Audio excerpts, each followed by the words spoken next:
Presiden dan Wakil Presiden mendesak aparat penegak hukum untuk mengusut tuntas adanya transaksi janggal triliunan rupiah yang terkait pemilu. Sebelumnya, Pusat Pelaporan Transaksi dan Analisis Keuangan (PPATK) menemukan adanya aliran dana terkait pemilu yang berasal dari tambang ilegal.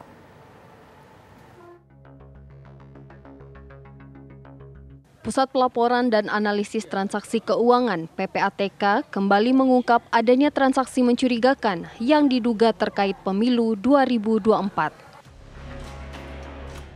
Selama masa kampanye, PPATK menemukan lonjakan hingga 100% transaksi mencurigakan terkait pemilu dengan nilai mencapai 1 triliun rupiah. Menyusul temuan ini, Presiden Joko Widodo meminta agar aparat penegak hukum melakukan pengusutan. Semua yang ilegal dilihat saja.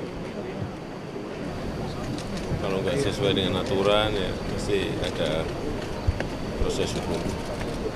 Instruksinya Pak buat penegak hukum supaya sistem pemilu berjalan dengan jujur dan adil dan juga Ya semua harus mengikuti aturan yang ada. Sudah. Sementara Wakil Presiden Ma'ruf Amin meminta agar transaksi janggal terkait pemilu segera diklarifikasi. Mengenai transaksi mencurigakan, saya kira kalau mencurigakan ya dibuat terang saja. Artinya dibikin terang saja sebenarnya ada apa enggak.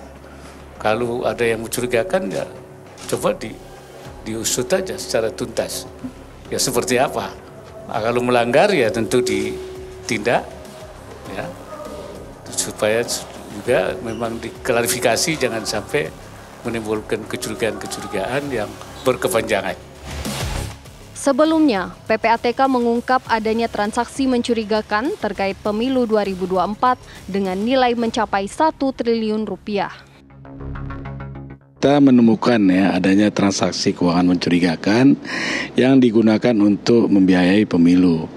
Dan uang itu berasal dari tindak pidana ilegal seperti illegal mining, juga ada kejahatan di bidang lingkungan, korupsi, dan lain-lain. Kita sebagai individu atau lembaga kalau menyumbang ke RKDK itu. Nah di RKDK itu justru rekening yang ada stuck gitu, artinya landai saja gitu ya. Tapi di sisi lain kita lihat rekening para peserta pemilu, pihak-pihak terkait itu lonjakannya cukup signifikan, bahkan naik sampai di atas 100%. Tadi total nilainya sampai dengan 1 triliun. Menurut aturan, setiap dana sumbangan untuk pemilu 2024 mendatang harus diserahkan melalui rekening dana kampanye. Besarnya sumbangan juga dibatasi masing-masing untuk perorangan ataupun kelompok. Tim TV One mengabarkan.